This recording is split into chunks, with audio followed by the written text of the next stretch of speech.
Welcome to From the Archive, the second in the series, and this one we welcome Yorkshire to the Ageas Bowl for their county championship match. And we have to start by acknowledging that Yorkshire are the great county championship side.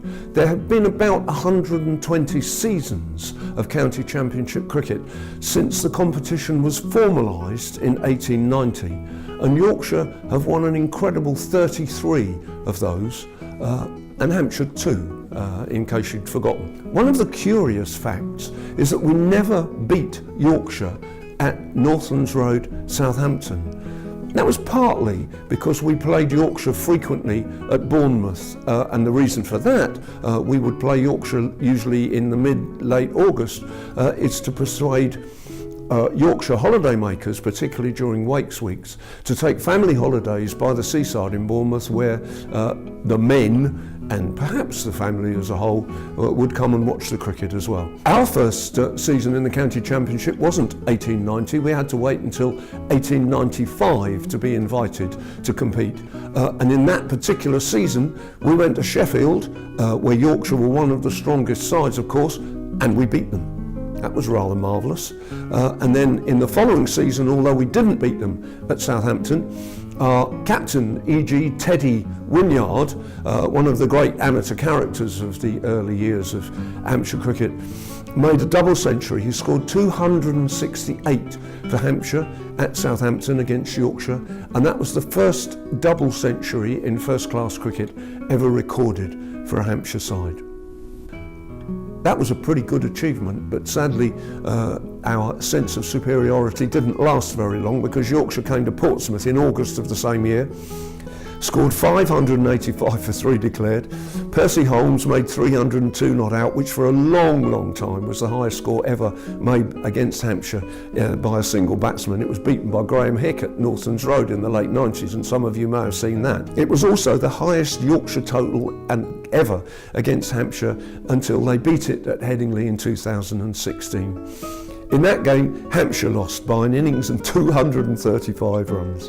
So that was a bit of a smack in the teeth really for Hampshire, a reminder of who was really the stronger county, and Yorkshire in those days were particularly strong.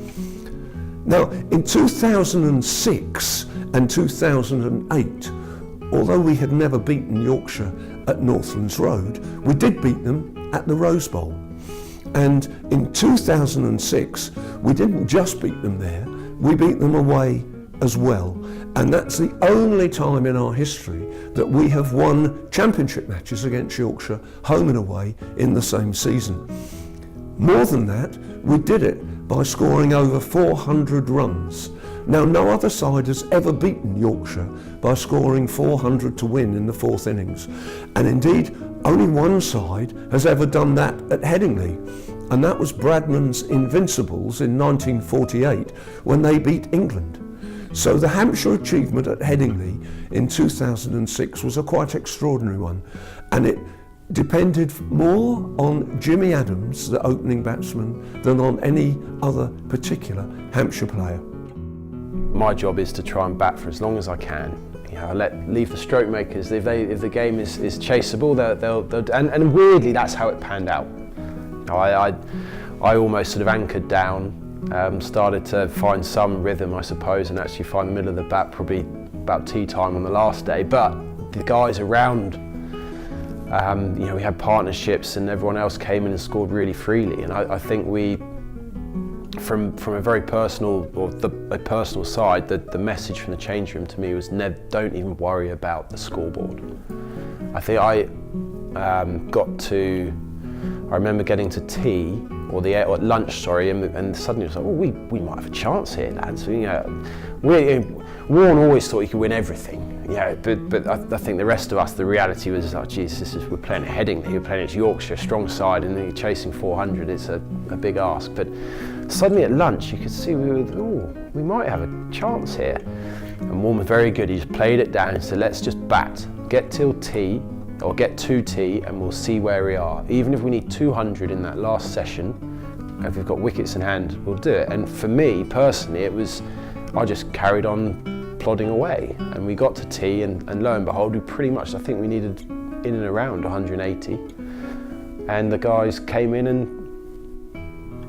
picked up the run rate, and I was seeing the ball a bit better by then, was able to do a bit of that myself, and it was remarkable. I remember when Dom Thornley got out, I think, and Lammy came in, and that was the first time I thought, oh, this might be hard now, because we needed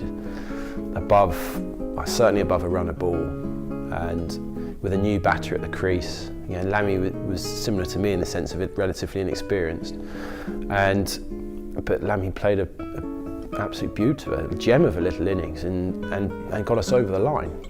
He scored 32 in 18 balls. Yeah, which in a red ball game, and I think I guess they would have taken a new ball at some point in and around then. It's not easy. 4th day wicket. I mean, it was a pretty true wicket, but it was starting to keep a little bit low. But that was the genius of Warne, really. This ability to make us believe in ourselves and you almost physically feel yourself growing in stature because of what if he told you could do it, you'd be like, oh crikey, yeah, I can. And I had a pure focus on something. There was a target, or there was something we had to get to, rather than me sitting there and thinking I should be or I must do. It was the team. Let's get here for. Whenever I found generally in my career, if I was. And I think I was quite team focused, I don't know, other people would speak better than me, but if I had something that I could focus on for that, rather than thinking about my own game and mechanics or how I might be playing, if I was able to externalise it, then everything was okay.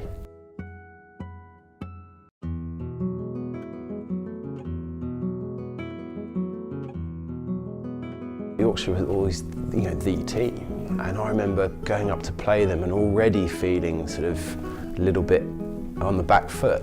So to have a reasonable record against them, and certainly to have had some decent scores against them was great, because it was always an area I struggled with. And fortunately it was that pink ball game and the ball was pretty dead and the wicket was quite flat. But it was going into my last year, I was just hoping to have some success. So it was nice to actually get a few games where it was a bit better than that. It was a battle at times, but that was a nice way to finish. And if you'd told me when I was 20 that I would finish with my first class 100 against Yorkshire, then that would have been a pretty nice way to imagine it happening.